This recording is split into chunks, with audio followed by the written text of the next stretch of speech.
Karoline had faced down a corrupt judge, stood her ground, and ensured that justice was done. In the process, she had not just defended her own integrity, she had reminded everyone that no one, not even the most powerful figures, was above the law. The end of the trial was not the end of Karoline's journey, but it was a monumental moment, a moment when the scales of justice had tipped in her favor and the corrupt had been exposed. It was another blazing summer day in Washington, D.C. As Karoline Leavitt, the White House press secretary under President Donald Trump, walked out of her office and into the bustling streets. Her mind was preoccupied with the upcoming campaign events, speeches to deliver, and the ceaseless stream of reporters waiting for her at the podium. It was always a whirlwind for Karoline, but she had grown accustomed to the pressures and expectations that came with her role. Her colleagues in the White House admired her for her composure and ability to handle any question with poise. But deep down, Karoline knew that it was the little moments that the public would never see, that were beginning to take a toll on her. Today, however, was different. She had scheduled a visit to a local soup kitchen as part of the president's outreach campaign. It wasn't just about the optics or the photo ops. Karoline wanted to see firsthand the struggles that ordinary Americans were facing. She was determined to understand the lives of those who were often overlooked in the political conversation. As Karoline stepped off the campaign bus, the heat from the summer sun clung to her skin and she adjusted her sunglasses. She was greeted by a local volunteer who handed her a clipboard with a schedule of events for the day. Karoline smiled politely and nodded, ready to get to work. Her mind, however, was already racing ahead to the next engagement, another fundraiser, another speech. But as she entered the soup kitchen, something caught her eye. It was a woman standing outside the building, her face a mixture of weariness and hope. She was holding a cardboard sign, a simple plea written in black marker: "Anything helps. Leftover food appreciated." Karoline's gaze lingered on the woman for a moment longer than she had intended. It wasn't the usual kind of encounter she was accustomed to in the political sphere. This wasn't a carefully orchestrated event with supporters cheering her on. This was raw. This was real. The woman stood in the heat, her clothes ragged, her hair unkempt. Despite the sweltering temperatures, there was a certain calm about her. She wasn't begging or shouting, she was simply standing there, waiting. A pang of empathy tugged at Karoline's heart. She had seen the statistics, heard the numbers about homelessness, about poverty, but nothing had prepared her for the stark reality of it.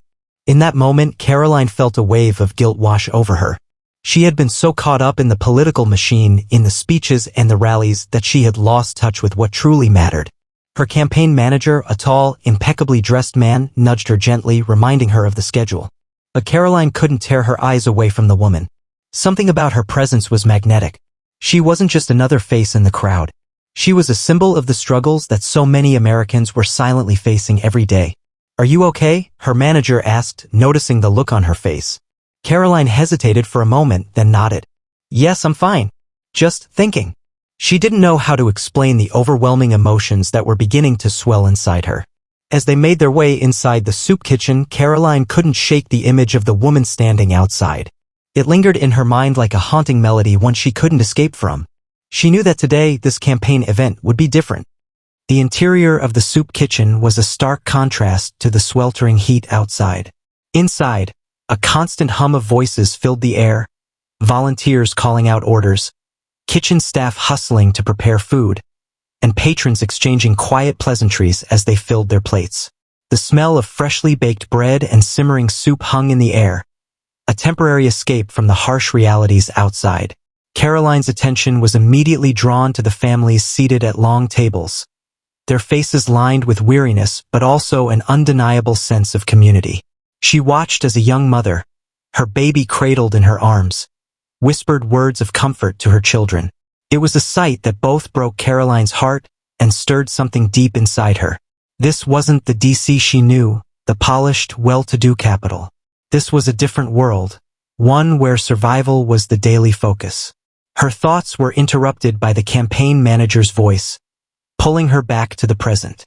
"We're ready for your remarks.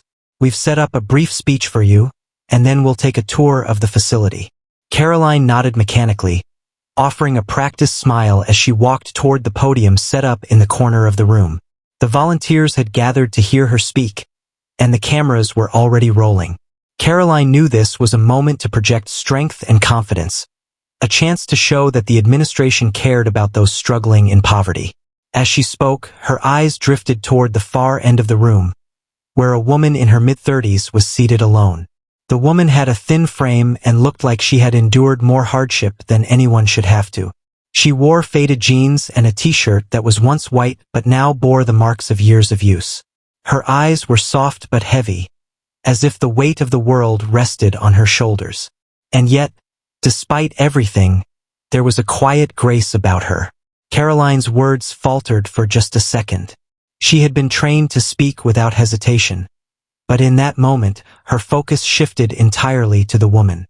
The homeless woman caught Karoline's gaze, and for a brief moment, their eyes locked.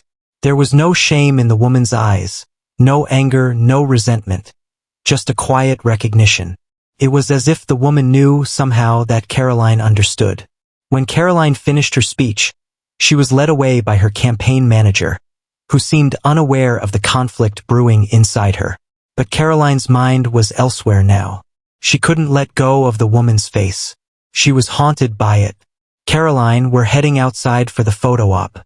Let's wrap this up," her manager said with a touch of impatience. Without thinking, Karoline nodded and excused herself, walking briskly toward the exit. But as she neared the door, she paused, her heart racing. Without saying a word, she turned back around and made her way toward the woman seated in the corner. The woman, noticing Karoline's approach, stood up slowly.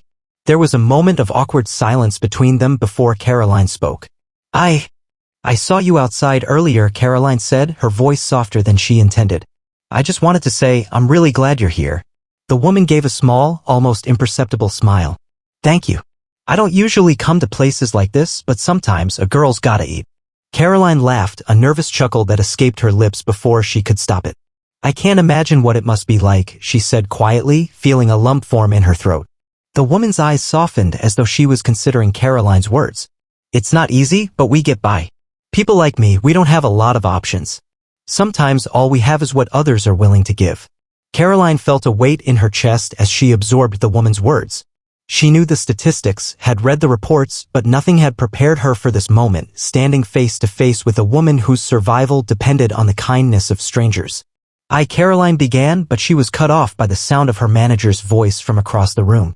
"Karoline, we need you outside for the photo," he said, his tone now tinged with frustration. The woman took a step back, sensing the urgency. "Go ahead, I don't want to hold you up. I'll be fine." But Karoline wasn't sure she could just walk away. Something was pulling her toward the woman, something deeper than her role as a political figure. She hesitated for a moment, her eyes locked with the woman's before she took a deep breath. "Would you like to come with me? We can talk, just for a few minutes. I'm not in a rush, I promise." The woman seemed taken aback for a moment, then nodded slowly. "All right," she said quietly. "I could use a little company." Karoline led the woman toward the back door of the soup kitchen, away from the hustle and bustle of the campaign event. Outside, the sun was beginning to dip lower in the sky, casting long shadows across the streets of Washington, D.C. The city, so often busy and relentless, seemed to slow down as the evening approached, but the weight of Karoline's emotions felt heavier than ever. The woman, who introduced herself as Grace, walked beside Karoline in silence for a moment. Karoline felt an odd sense of connection to her, something that transcended the political divide, something purely human. She couldn't help but notice how weary Grace looked, yet there was an undeniable resilience in her eyes, as though she had learned how to survive in a world that often overlooked people like her. "Thank you for walking with me," Grace said softly, breaking the silence. "I don't usually talk to people like you. Most people just walk past. But you actually see me." Karoline was caught off guard by the bluntness of Grace's words. She wasn't sure what to say at first. How could she explain that she wasn't trying to be some kind of savior? That she had simply been moved by something real, something raw? I don't know how to explain it," Karoline said, her voice trembling slightly. "It's just that I've been doing this job for so long and I've been surrounded by politics and speeches, but I don't think I've ever really stopped to understand what it's like for people who are struggling every day. I think I'm starting to see how much I've missed." Grace turned to look at Karoline, her eyes softening. "It's not your fault. You're not the one who's made the system the way it is. But people like me, we don't get the luxury of pretending everything is okay. We wake up every morning just hoping to make it through the day. Hoping someone will notice, hoping someone will care." The words hung in the air between them. Karoline felt a lump form in her throat, and she fought to keep her composure. She wasn't prepared for this. For the rawness. For the brutal truth of Grace's life. As they walked, Karoline learned more about Grace. She had once had a family, a steady job, a home. But everything had changed when her husband lost his job. The bills piled up, the eviction notices came, and before long, Grace found herself on the streets with her 2 young children. She had tried to get help from social services, but the system had failed her. The shelters were overcrowded and the assistance programs were limited. Eventually, she found herself relying on food banks, soup kitchens, and the kindness of strangers just to get by. I used to have dreams, Grace continued, her voice barely above a whisper. I wanted to be a teacher. I wanted to help kids, give them a better chance at life. But now I'm just trying to make it through another day. Karoline's heart ached as she listened to Grace's story. She had met countless people in her role as press secretary, but none had impacted her like this.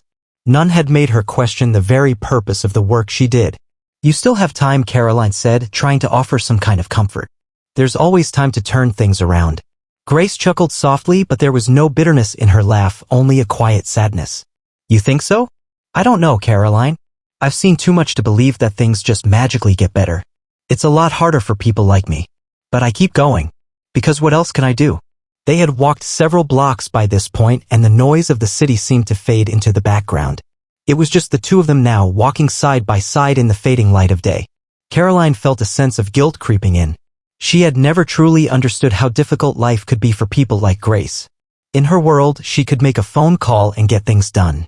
She had power, influence, and the means to change things. But what about those who had nothing? What about those who were invisible in the eyes of the government, the media, and even the average citizen? I don't know how to fix it, Karoline admitted quietly. I don't have all the answers. But I can promise you this, I'll do everything I can to make sure your voice is heard. People like you deserve more. You deserve a chance. Grace turned to face Karoline, her eyes soft and thoughtful. Maybe that's all we really need. Someone to listen. Someone to care. Because too often, we're just forgotten.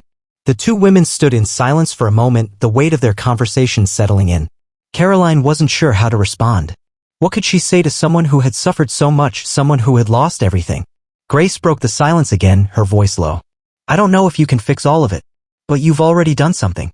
You're the first person in a long time who's actually looked at me like I matter. That's more than anyone else has done. Karoline blinked back tears. She had come here to offer her support, to lend her presence to a cause she thought she understood. But in the end, it was Grace who had offered her something more important, a lesson in humility, in compassion, and in the human spirit. The city was slowly transitioning from day to night, the streetlights flickering on one by one as the sun dipped beneath the horizon. The gentle hum of distant traffic and the occasional chirp of crickets now filled the air. But Karoline, standing beside Grace, felt as if time itself had slowed. It was as though the entire world was holding its breath in the space between them, waiting for something to shift. The walk had been long, and as they neared the end of the block, Karoline could feel a heaviness in her chest, a mix of guilt, frustration, and the nagging sense that she hadn't done enough. She had come here with the intention of fulfilling her campaign duties, delivering a speech, and moving on with her day. But now, standing here with Grace, she realized that her world had irrevocably changed. She had glimpsed a reality that was far from her own, one that she could no longer ignore. Grace, Karoline began, her voice unsteady. I want to help. I want to make a difference. But I don't know where to start. It feels so overwhelming.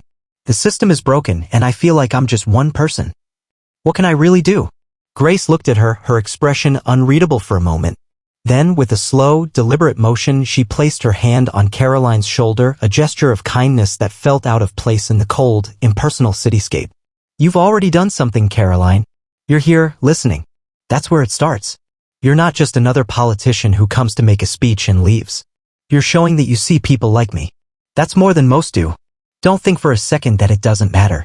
Karoline nodded, her throat tightening as she fought back the tears that had been threatening to surface for the last few minutes. She had never expected a conversation like this, never expected to feel so vulnerable, so exposed. But it wasn't just about Grace's words. It was about what they meant, that her life and the lives of countless others like her had been reduced to an afterthought by so many. As they reached a park bench, Grace sat down, motioning for Karoline to do the same. The 2 women sat in silence for a few moments, allowing the evening to settle around them. Karoline's mind raced. She had worked in politics for years, navigating the intricate web of power and influence, but this felt different. There was a rawness, a simplicity to it that was impossible to ignore.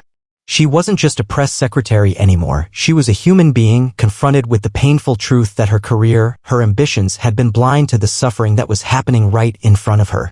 "Grace, how do you keep going?" Karoline asked, her voice soft. "How do you survive when the odds are stacked against you?"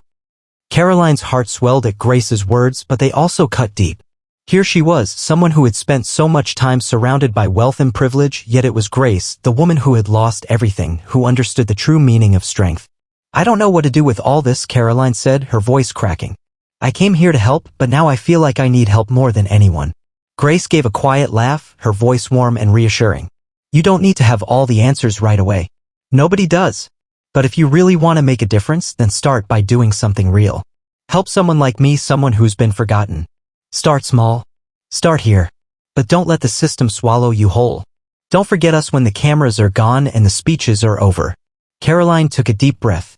For the first time in a long time, she felt like she had a direction, a purpose. This wasn't about her political career.